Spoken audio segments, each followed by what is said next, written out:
So it was rivalry weekend in college football, but it was overshadowed by the news that Lane Kiffin is no longer the head coach of Ole Miss. He will not be coaching Ole Miss in the college football playoff. Instead, he will be heading down to Baton Rouge, who is now going to replace Brian Kelly with Lane Kiffin, and Lane Kiffin is going to get to play his old team, Ole Miss, next year. And college football coaching carousel has been a big story the past couple of years, along with the NFL coaching carousel now because of the NIL, because of the transfer portal. We've gotten, I remember it all started essentially with Mario Cristobal going from Oregon to Miami. Then you had Dane Lanning coming into Oregon. Then you had obviously Lincoln Riley going from Oklahoma to USC. You had then Brent Venables coming in from Clemson's defensive coordinator to Oklahoma to replace Lincoln Riley. You had Brian Kelly leaving Notre Dame to go to LSU. And then, of course, you have Marcus Freeman coming in on the Notre Dame side, who was already on the staff. This leads Ole Miss in a very interesting situation. We obviously have had Belichick the past year, who has flamed out, in my opinion, completely in North Carolina. But Lane Kiffin has had a history of this all the way to, if you guys remember, in the national championship game before he left Alabama, Nick Saban said, "This is enough BS. I'm not even going to let you call plays in the national championship game." So, college football is in a weird space, in my opinion, right? Because you can make a case that with the 12-team playoff, it's given opportunities, so especially these teams in the Big 12, these teams in the Mountain West, but even the bottom teams, right? Indiana, obviously, before they got Kurt Zanetti, was a bottom team. You have a team in the SEC like Vanderbilt fighting to get into the CFP. And I think that has to do a lot with NIL, insurance portal, and being able to pay people and, getting these teams that usually don't have a spotlight, a bigger spotlight, which I think is a good thing. But college football is now more like the NFL than ever. The transfer portal is essentially like free agency. The problem is the college football calendar. It's not like this is happening in January, right? If Lane Kiffin makes his decision to leave and go to Ole Miss, maybe we'd question it at the end of the season, but we all wouldn't be outraged. I think the wrong thing about this, it's not the fact that Lane Kiffin is leaving, because I do think LSU is a top 3 to 5 job in all of college football. And obviously, we'll see now that James Franklin is at Virginia Tech, who Penn State decides to step as their new head coach. We've seen Fitzgerald just get named as a new head coach in Michigan State. Maybe with their background and their history, maybe they get back into a very competitive Big Ten somewhere down the line. Um, but it's created a complete circus, and I think the fact that Lane Kiffin, after winning the Egg Bowl on Friday, looked his team in the eye and flat out told them that he believed in them and he loved them and all this stuff, and then the next day to say, "I'm no longer your head football coach. I'm going to go to one of your biggest rivals, and not only that, but I'm going to play you next year, and I'm not coaching you in the college football playoff," is a complete demotion to the sport of college football. It's completely wrong. You know, it would be like if Andy Reid was on the Chiefs and he got hired by, I don't know, the Raiders. Let's give an example. And Andy Reid left the Chiefs at this point of the season to go coach the Raiders. It would be a complete outrage. And in my opinion, there needs to be bylaws in college football. Lane Kiffin should have not been able to do this. The fact that this leaked out to the media, that the media made a whole weekend on a Lane Kiffin's decision, and just talking about the fact that we have an Alabama Georgia rematch in the SEC championship game, which I think will be absolutely fantastic. And we have Indiana versus Ohio State, the two best teams ranked in the country. Indiana has the more impressive win when they went to Oregon. That was maybe the best win, to be honest with you, out of anybody in college football this year.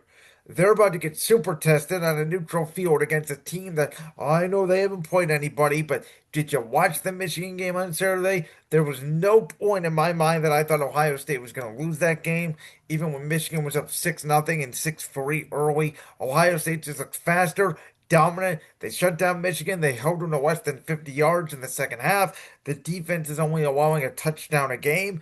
Matt Patricia has implemented an NFL scheme. Ohio State has really smart players that all three levels of the defense. That defense to me might be better than the 2021 Georgia team.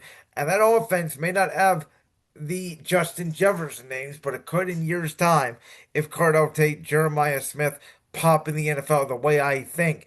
I think this Ohio State team could be better than that 2019 LSU and that 2021 Georgia team. And no one really wants to talk about these two massive games, one in the SEC, one in the Big Ten. I don't really care who wins the ACC championship game or the Mountain West championship game, because to me it all comes down to the Big Ten or the SEC as to who's going to win the national championship. I think it's Ohio State. I think it's easily.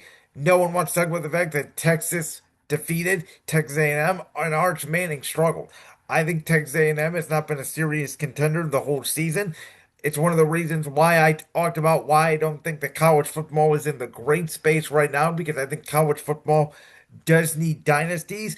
Oregon went in, or excuse me, Oklahoma with Brent Venables went into Alabama and won. They almost lost to LSU this past week. And Oklahoma, again, I think they're good. I think they're talented. I don't think they're special. I think Alabama's good. I think they're talented. I don't think they're special. Georgia almost lost to Georgia Tech 2 years in a row. This year on the road, they were able to pull it out in a defensive battle.